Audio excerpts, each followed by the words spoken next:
Hello everyone, आज मैं निकिता फिर से आपके सामने बिजनेस के सेकेंड लेक्चर लेकर आ रही हूँ। लेकिन उससे पहले हमने पहले लेक्चर में क्या क्या पढ़ा था वो एक रिकॉल कर लेते हैं। पहले लेक्चर में हमने मीनिंग पढ़ा था मैनेजमेंट का, उसके साथ मॉडर्न कंसेप्ट, उसके साथ इफेक्टिवनेस एफिशिएंसी में रिलेशनशिप, और हमने मैनेजमेंट के फंक्शंस पढ़े थे। उससे पहले मैं आपको ये भी बता दूं कि कैरेक्टरिस्टिक्स, फीचर्स और फंक्शंस में क्या फर्क है। कैरेक्टरिस्टिक्स और फीचर्स तो सेम चीज होती है, लेकिन फंक्शन अलग होते हैं। लेकिन कई बच्चे इसमें कंफ्यूज हो जाते हैं, फंक्शंस की जगह कैरेक्टरिस्टिक्स लिखाते हैं, कैरेक्टरिस्टिक्स की जगह फंक्शन दिखाते हैं। तो मैं आपको एक छोटी सी एग्जांपल के साथ समझाती हूँ कैरेक्टरिस्टिक और फंक्शन में क्या डिफरेंस होता है। फीचर क्या होता है, कैरेक्टरिस्टिक क्या होता है कि राम इज टॉल, मतलब राम लंबा है, तो वो उसका कैरेक्टर है, उसका फीचर है।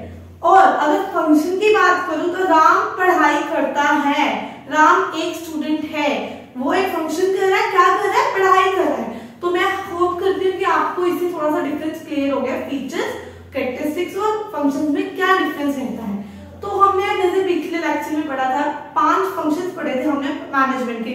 हाँ, हम ब्रीफ में आगे चल के नेक्स्ट लेक्चर्स में पढ़ेंगे, बट शॉर्ट में मैंने आपको हर फंक्शन का एक मीनिंग, उसका क्या मोटिव रहता है मैनेजमेंट में, वो बता दिया था। क्या थे फंक्शन हमारे 5, हम रिकॉल कर लेते हैं। Planning, organising, staffing, directing and controlling. आज हम पढ़ेंगे हमारे फीचर्स या कैरेक्टरिस्टिक्स ऑफ मैनेजमेंट। हाँ, हमारे 7 फीचर्स हैं मैनेजमेंट के, लेकिन उससे पहले मैं आपको एक शॉर्टकट ट्रिक बताती हूँ जिससे आप इनकी हेडिंग्स याद कर सकते हैं। बाकी उसके अंदर क्या लिखना है क्या नहीं लिखना है वो भी मैं आपको बताऊंगी, लेकिन हमें हेडिंग्स साथ के साथ हेडिंग्स पॉइंट टू पॉइंट कैसे लर्न करके रखनी है वो मैं आपको बताती हूँ। उसके लिए मैं आपको एक शॉर्ट फॉर्म बताऊंगी जो आपको याद रहेगी, पिक, गो, DCM। अब P से क्या होता है, पर्वेसिव। अब पर्वेसिव क्या होता है वो मैं आपको आगे वीडियो में बताऊंगी। I से क्या होता है, इंटेंजिबल।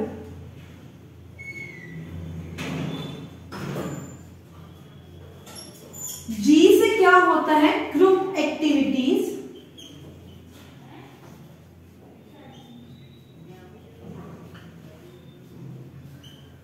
GO से क्या होता है, goal oriented.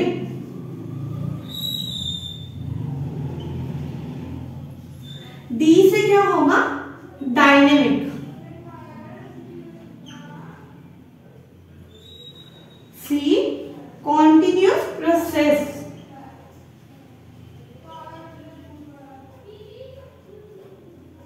And last M multi dimensional.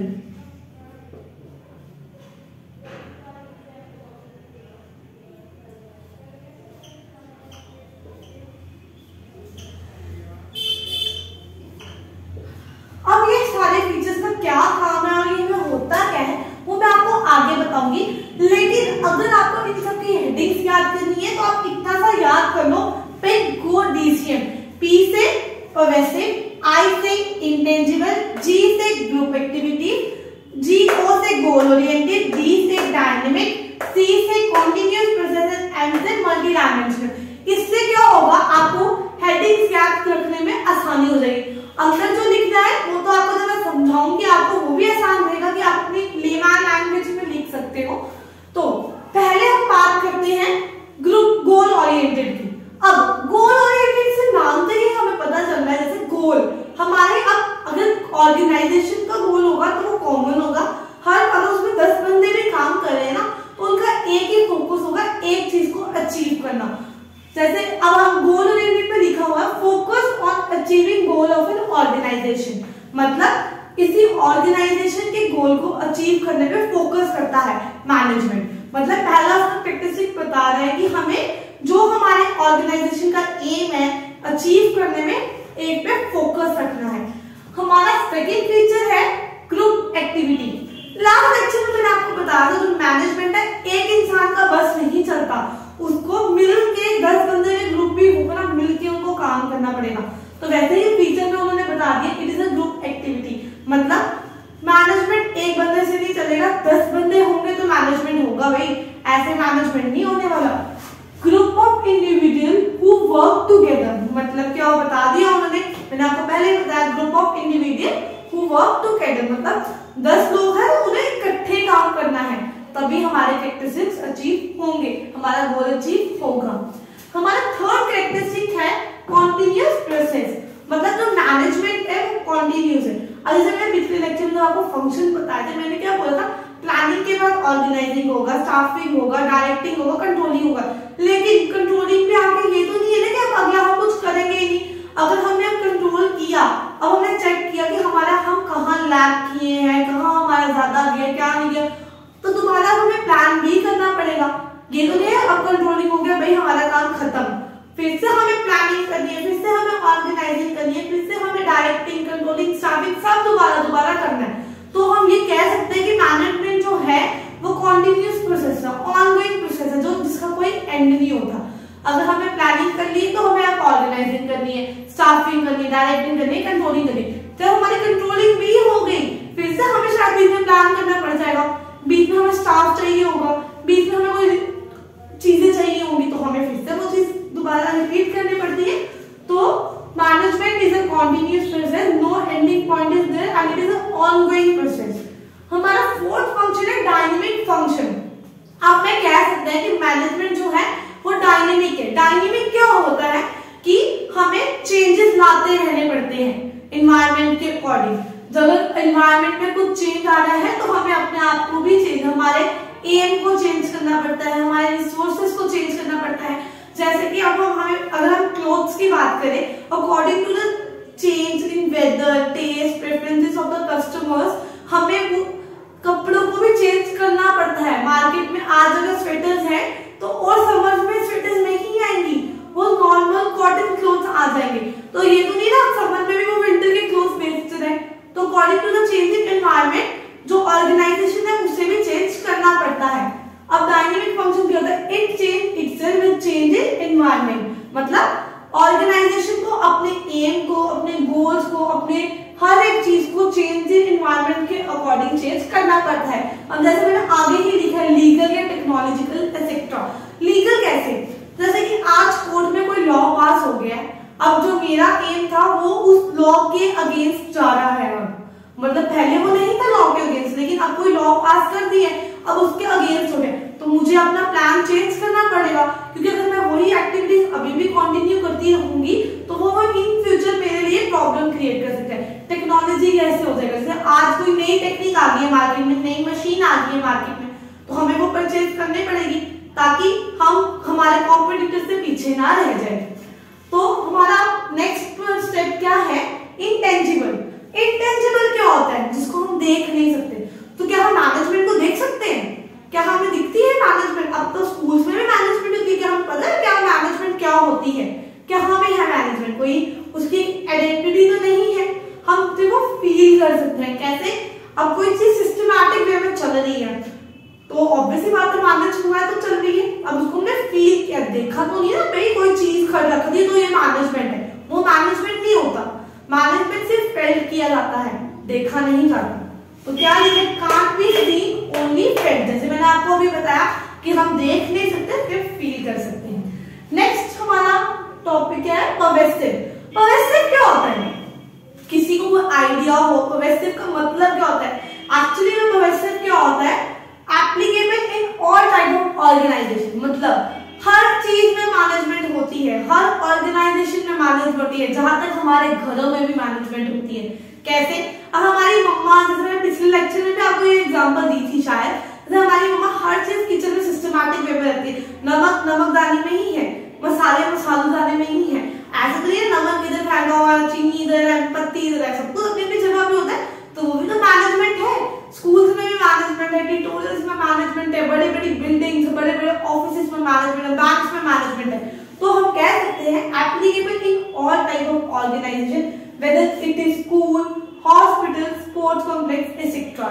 मतलब whether it is profitable organisation और नॉन प्रॉफिटेबल ऑर्गेनाइजेशन, ट्रस्ट में भी मैनेजमेंट होती है, एनजीओ में भी मैनेजमेंट होती है। तो मैनेजमेंट हर जगह हमें देखने के लिए मिलती है, तो वो पर्वेसिव है। हमारा लास्ट फीचर क्या है, multi dimensional. Management multi dimensional है। कैसे, अब ये तो नहीं है ना कि सिर्फ हमें स्टाफ रिक्रूट करने में ही मैनेजमेंट चाहिए, हमें रिसोर्सेज में भी मैनेजमेंट चाहिए, हमें हर एक सेक्टर में मैनेजमेंट चाहिए। अगर काम कर रहे हैं तब भी हमें मैनेजमेंट चाहिए, जब काम हो जाएगा तब भी हमें मैनेजमेंट चाहिए, जब हम उसको बेचने जाएंगे तब भी हमें मैनेजमेंट चाहिए। विदाउट मैनेजमेंट कोई भी ऑर्गेनाइजेशन रन नहीं कर सकती है। तो it includes management of work, people, operation. Work कैसे होगा? अब हमने प्लान बनाया, हमने ये बता दिया कि हमारे ऑर्गेनाइजेशन का एम क्या है, हमने कैसे अचीव करना है, उसमें भी तो हमें मैनेजमेंट चाहिए।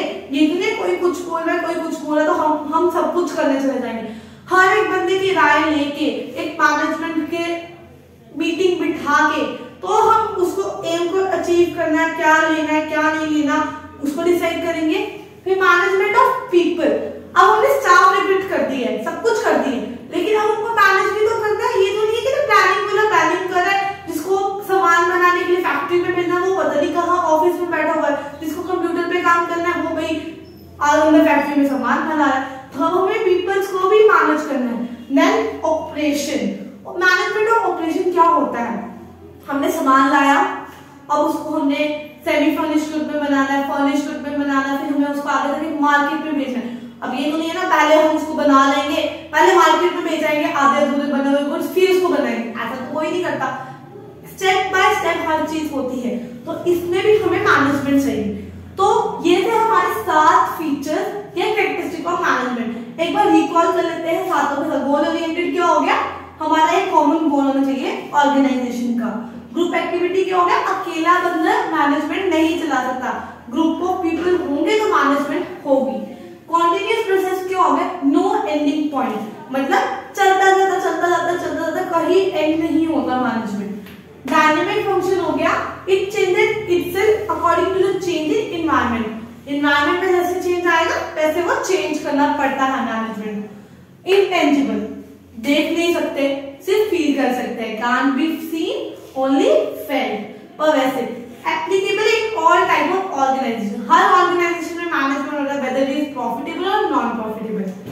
फिर है multi dimensional, it includes management of work, people and operation. जैसे मैंने आपको बताया हमें काम में भी मैनेजमेंट चाहिए, पीपल को समझाने में भी मैनेजमेंट चाहिए, एंड ऑफ द डे चीजें बनाने में भी मैनेजमेंट चाहिए।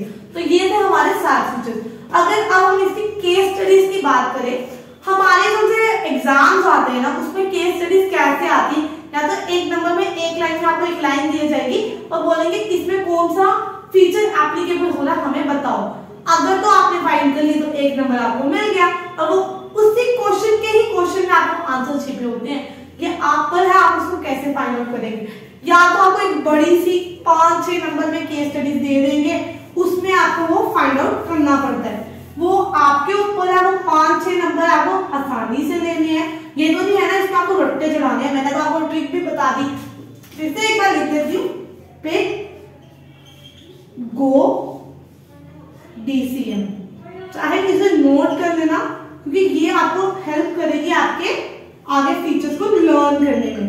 अगर आपको ये लर्न होगी तो फीचर्स भी लर्न हो जाएंगे, और फीचर्स के नाम के साथ एक्सप्लेनेशन तो आ ही जाती है, क्योंकि मैंने आपको इतने अच्छे से अभी समझाया कि क्या क्या छोटे छोटे पॉइंट्स में क्या क्या फीचर्स में आता है। चलो अब हम केस स्टडी पढ़ लेते हैं। पहले केस स्टडी में क्या लिखा है? In order to be successful, an organization must change its goal according to the changing environment. मतलब हमें सक्सेसफुल होने के लिए ऑर्गेनाइजेशन को अपने चेंजिंग एनवायरनमेंट के साथ अपने गोल भी चेंज करें। अब change its goal according to the changing environment, शायद मैंने अभी आपको ऊपर में ये चीज लाइन बोली थी, चेंजिंग एनवायरनमेंट किस फीचर में बोली थी? Dynamic function, change in environment. तो इससे आपको पता चल गया कि क्वेश्चन में ही आंसर छुपा था, चेंजिंग एनवायरनमेंट, कि हमें अपने ऑर्गेनाइजेशन को गोल को चेंज करते रहना चाहिए according to the changing environment. तो क्या इसका आंसर आएगा? डायनेमिक। क्या है? Dynamic function. हमारी नेक्स्ट केस स्टडी क्या है? The activities involved in managing an organization common to all organizations, whether economic, social और political। मतलब उन्होंने क्या बोला, जो एक्टिविटीज इन्वॉल्व होती है वो हर ऑर्गेनाइजेशन में कॉमन होती है। कॉमन, मैंने अभी ये शायद आपको ऊपर पढ़ाया था, applicable in all type of organisation. इधर भी यही लिखा है, involve in managing all organisation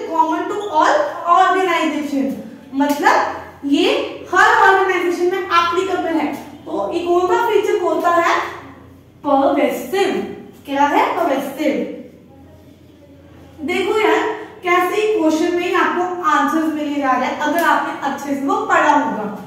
next हमारी थर्ड केस स्टडी क्या है? The management function of planning, organising, staffing, directing and controlling as an ongoing process. Ongoing process अब हमने किस फीचर में पढ़ा था, याद करो अच्छे से, कि जो मैनेजमेंट है वो planning, organising, staffing, directing, controlling, ये सारे एक ऑनगोइंग प्रोसेस है। किसी तो फीचर से मैंने आपको पढ़ाया था, चलो देख लेते हैं किस फीचर में पढ़ा था। Continuous process, no ending point, ongoing process. यहाँ पे क्वेश्चन में ही आपको आंसर मिल गया ऑनगोइंग, तो इसका क्या आंसर है? कॉन्टिन्यूअस प्रोसेस, कि मैनेजमेंट जो है एक कॉन्टिन्यूअस प्रोसेस है। इससे आपको इतना तो क्लियर आउट हो गया होगा कि ये सारे क्वेश्चन जो होते हैं ना एक एक नंबर पे, इसमें इसके आंसर छुपे होते हैं। और अगर 5 से 6 नंबर में भी केस स्टडी आ गई ना फीचर की, निकालना मुश्किल नहीं होता अगर आपने अच्छे से पढ़ा होगा। मैं होप करती हूँ कि आपको हमारे लेक्चर पसंद आया हो, आपको समझ भी आया हो, आपके डाउट्स अच्छे से क्लियर हुए हो। तो अगर आपकी कोई भी क्वेरी होगी तो आप कमेंट बॉक्स में मेंशन कर सकते हैं, तो मैं कोशिश करूंगी कि मैं आपकी क्वेरी को सॉल्व कर सकूं। So stay connected with us. Thank you very much.